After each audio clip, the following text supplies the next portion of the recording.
Good afternoon. We're going to shift gears. I feel no pressure since I'm the only person here to give a talk wholly dedicated to hyperacusis, where I'm not talking about a subcategory of tinnitus. I'm not talking about anything related to tinnitus at all. It's only about hyperacusis. What's life really like with hyperacusis? And I am the president of the only nonprofit dedicated to Hyperacusis Research. So my agenda is to talk about the patient's reality, the patient's visit, and the patient's future. And I'd like to start with David's story. For many years, I enjoyed a busy life with an interesting career working as a contractor for the federal government, running half marathons, and socializing with friends and family. Then, beginning in 2013, hyperacusis gradually started setting in. At first, just an occasional noise seemed too loud. Then the sounds of an ambulance, fire engine became painful. When riding the subway became too much, with screeching brakes, I realized that I needed to seek help. I saw several ENTs who could find nothing wrong to treat, and they advised me just to live with it. Unfortunately, it continued to grow worse to the point where simple household sounds, such as clinking dishes and even the tearing of envelopes, became painful. In 2015, I decided to take action instead of just living with it. I did extensive research and learned about tinnitus retraining therapy. Dr. Pollard operates a small clinic in Columbia, Maryland, which is near my house. He provided me with ear-level sound generators and counseling. He also tested my LDLs, which were in the mid-80s. Dr. Jastroboff felt that after about 2 months of TRT, I would feel dramatically better, and after a few more months, I should reach 100%. With great optimism, I followed the protocols and used the ear-level sound generators during the day and a white noise machine at night.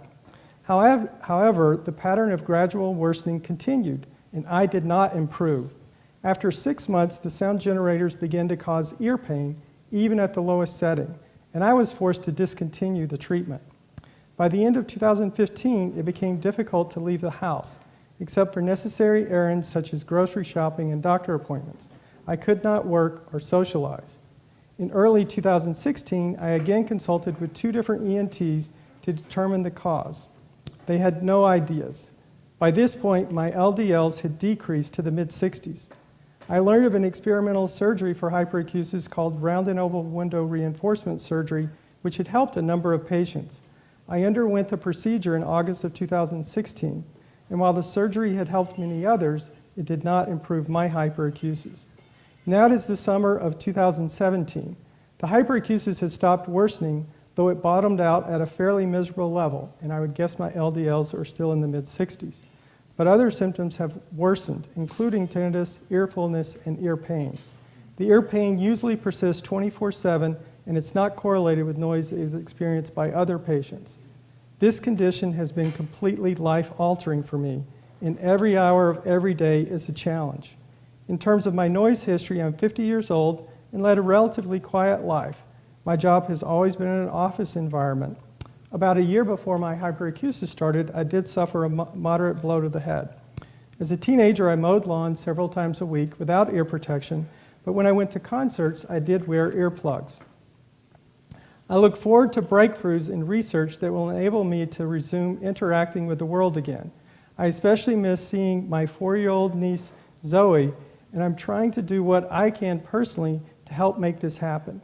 Every time someone joins a new Facebook support group for hyperacusis, I ask them to complete the Sanford Research Course Survey for hyperacusis.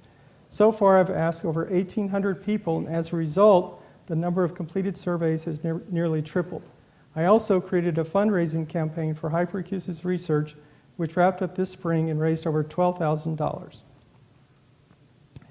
I met David for the first time at an ATA support group in DC a few months ago. Tremendous person. David represents the kind of patient I'm here to speak about, and those are hyperacusis sufferers who experience severe pain with noise. It's often described as a knife in the ear.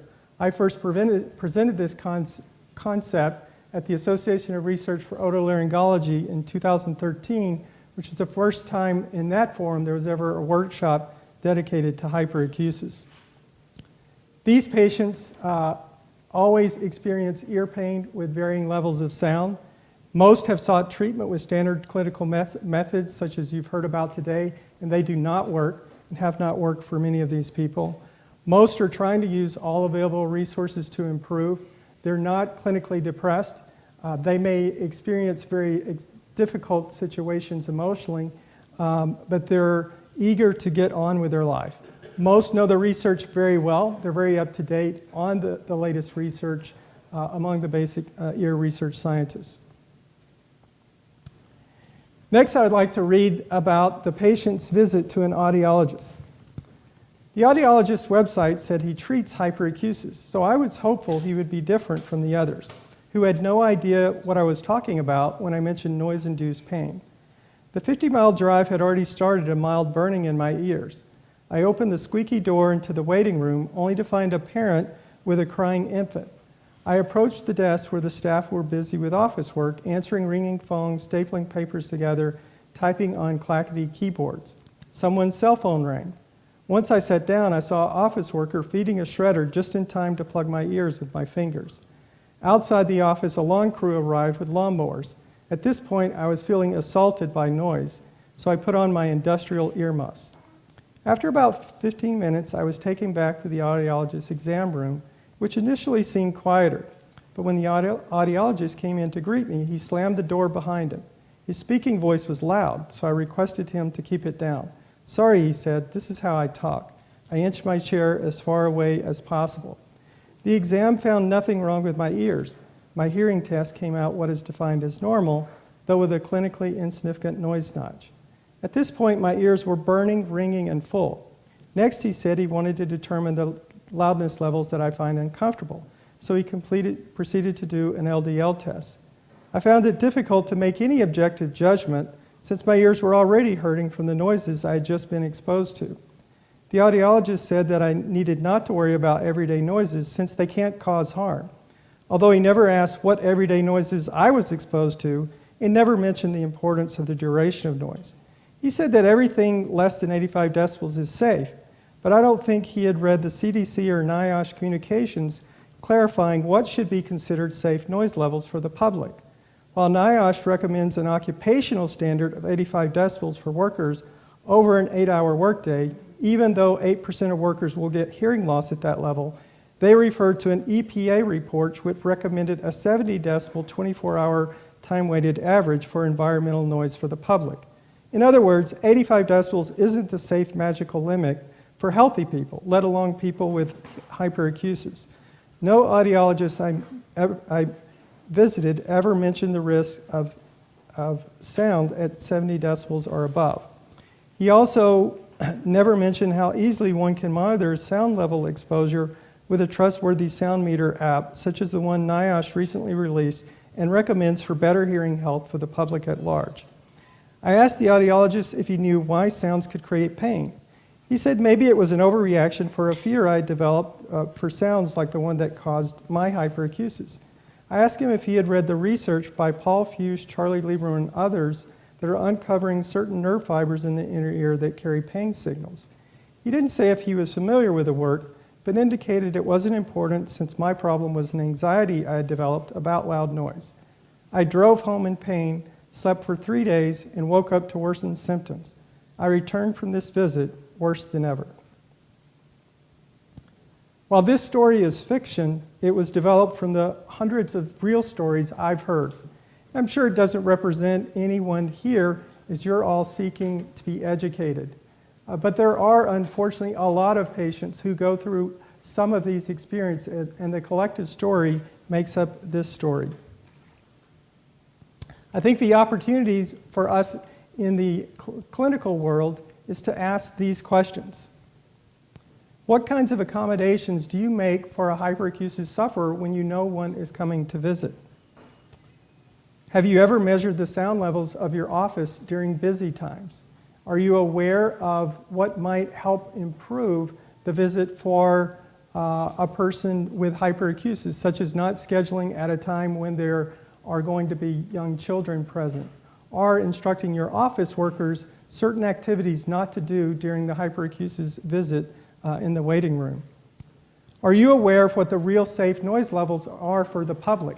Or do you quote that 85 decibel level without any context about length of exposure and the risk for damage even with 8% of the people getting injured by an 85 decibel exposure over 8 hours? And how do you keep up with the latest research on hyperacusis? It's very easy now to get trustworthy research information and understand what's going on in the field of research. If a sufferer who has had a persistent condition comes to you and they know more about the research than you, why are they going to seek any help or trust that you're going to be able to provide them with something when they know more about what's going on with the research? So it's very important to be up to date on the basic science that's going on. We're doing a lot to help promote what I see as a very positive future for patients, because the future for patients is up to all of us, and I believe the most important aspect for that future is that we do get at the underpinnings of what underlies hyperacusis with pain. What are the specific mechanisms?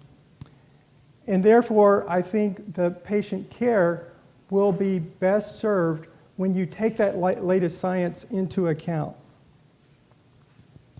Patients can have the best options themselves when they're also empowered with that research.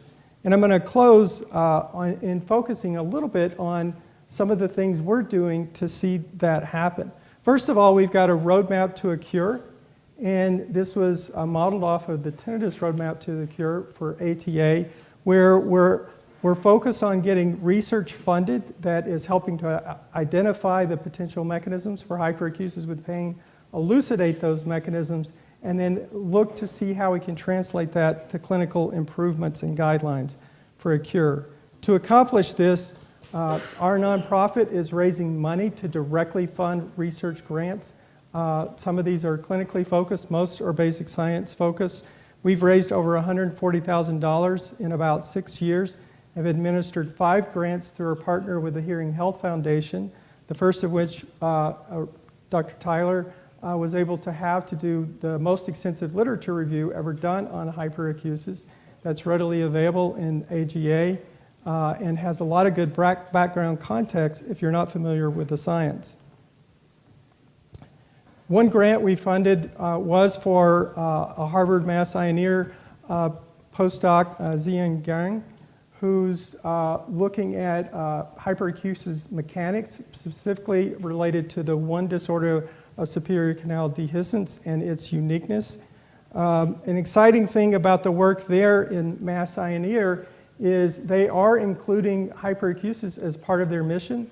They were just awarded a $20 million donation from an anonymous donor, and in their press release they highlighted that in addition to hearing loss and tinnitus, this funding will go for hyperacusis, specifically hyperacusis defined as a painful hearing sensitivity. With this growth in funding comes more publications. As we know, the science is not going to happen without publications. That's an indicator of how fast the science is developing.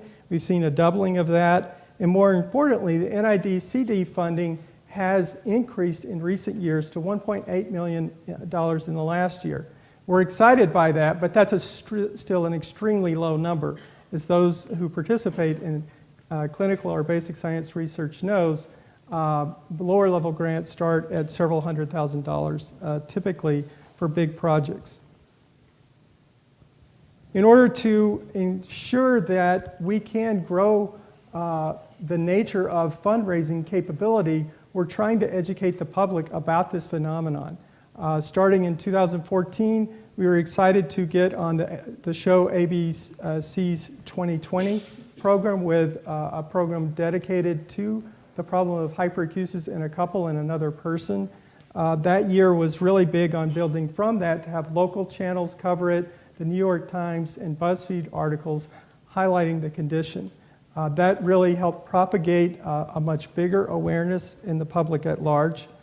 Most recently, the New York Post featured an article on this waitress who's also aspiring to be a model who unfortunately got the condition by a punch in the jaw. It's a fairly rare way to get it, but I have heard of other cases. A lot of symptoms, unfortunately, evolved in Katrina's life from this, but hyperacusis is the most debilitating, and she became homebound as a result. The best data I know of in America to get some idea of how many people have hyperacusis is from the National Health Interview Survey, which was last done extensively in the auditory realm in 2014, where this question was asked: do everyday sounds such as a hairdryer, vacuum cleaner, or a lawnmower seem too loud or annoying to you? 6% answered yes to that question, as published on the NHIS website. However, there's a lot more data to be uncovered in that survey that's never been mined to be published yet. It's an opportunity for students or others who want to go and mine that data. We got it ourselves and did our own analysis because some follow-on questions that are very important are there. And the second most important question was, how big of a problem for you is this in your life? 31% of those said it's a moderate to big problem, and those are the people I would say likely have hyperacusis. That would be 2% of the overall population. Additionally, 71% of those who sought treatment did indicate they had some form of pain from sound. Now I'm looking for 2 volunteers. I'm going to run a quick experiment. So I need just 2 volunteers to come up. So anybody? Okay. 1. Volunteer 1. You don't know what I'm going to make you do, so that's very brave. You'll have to do the hard part since you're first. Now the second volunteer, your job is easy. So who's a second volunteer? Okay. So in order to help understand this problem with pain, you have one simple objective. Now, do you have a sensitivity to skin? Like if I pinched you like that, is that going to bother you? Or? No. Okay. It's not going to make you have, I don't want to get in trouble with my experiment. So your job is to pinch him. Okay, are you okay with that? I got double pinch. Oh, okay. But you're only going to pinch when I say the word pain. Okay, so I'm going to show our data. And every time in that data I say the word pain, you pinch him. Now your job is to count the number of times that you get pinched. Okay, and your job is just to pinch. Got it? Okay. I've never tried this before, so this is exciting. Okay, so first of all, we are excited that we were able to get a registry created with Stanford that runs a coordination of rare disorders out in South Dakota. And this registry for hyperacusis now has been completed by around 200 people. This data is from about the first 125. And it's available for anyone who has an approved IRB for patient-centered care to acquire the data for free. So I highly encourage anybody interested in getting this data and doing analysis. It'd make a great project program for students to get this data. And so it's been answered by this age-distributed population, which is very broad. And I'm going to just close with a couple of the key questions related to pain in the survey. So how did the onset of the condition start? Slightly more than half gradually. The next level was suddenly. And then on the pain-specific questions, in the past 12 months, approximately how often has the participant experienced pain in one or both ears? Every day, the vast majority. The second most was continuously. That means 66% of this population, it's continuous or daily pain. When the participant experienced ear pain, was it the result of being around a new loud sound? The vast majority, yes. It's new sound exposure in their life that's creating a new set of pain. When did that pain start? From that new event, immediately, the vast majority, although some have a delay of a few hours to a day. What type of pain? I showed the knife in the ear, that's the stabbing pain, but there's an even distribution of those who talk about burning, dull ache, or other types of throbbing pain. When the participant experiences ear pain from environmental sounds, how long does it last? So that new onset, how long is it going to be before it settles down? The number one answer is several days. That's from a single new noise exposure, walking by a lawnmower, being in the bathroom, getting stuck downstairs with someone pressing that hand dryer. that one new exposure could create pain to last several days. That's the number one answer. For many, it's up to 24 hours. This is a good question to find out the things I'm going through for your patients. These are questions that would be great on intake forms. Because if your patient's experiencing this level of severity, which is on the severe side, then your treatment approach needs to account for these types of factors. How often does a participant have a setback that makes their condition worse? Several times a year are all the times the number 2 answer. What do we mean by a setback? It's some new exposure exacerbates the condition on a sustained basis. So finding out if the patient had a recent setback, are they at what would be considered baseline? Like, are you today how you've been the last few weeks or the last month? No, a week ago I was exposed to an extra sound. When the participant experiences a setback, is it moderately worse? That's the majority. And how long does it take to recover? Several days for most. What creates that new setback? Loud noises from sirens, motorcycle, planes is the number 1 answer.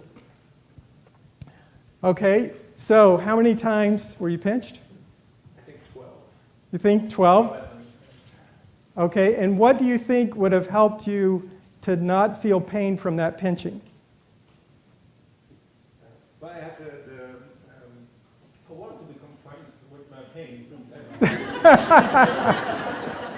That struck me that you missed one, actually. Oh! That's the emotional reaction. I heard he's going to say pain in a few seconds, and then she missed it. I did feel stressed about it. Okay. It was really interesting. Yeah. All right, thank you so much for volunteering. I appreciate the volunteer. So to conclude, you know, the point I'm making is hyperacusis with pain is a unique category. I think it takes a lot of unique considerations when treating patients with this dimension. And you really want to understand, not all hyperacusis sufferers have that, right? There are other types of just loudness hyperacusis, annoyance hyperacusis. But if they have this, you're going to have a lot of factors to consider, and this gives some opportunities. To learn more, we have a newly formed Hyperacusis Alliance. You can see me about that. And I hope that you can take away a few key messages that, you know, we are unfolding new science on a very fast pace now compared to the past to get at the mechanisms. We don't have them yet. We have a lot of ideas. And I think that's going to offer a lot better options for these types of sufferers.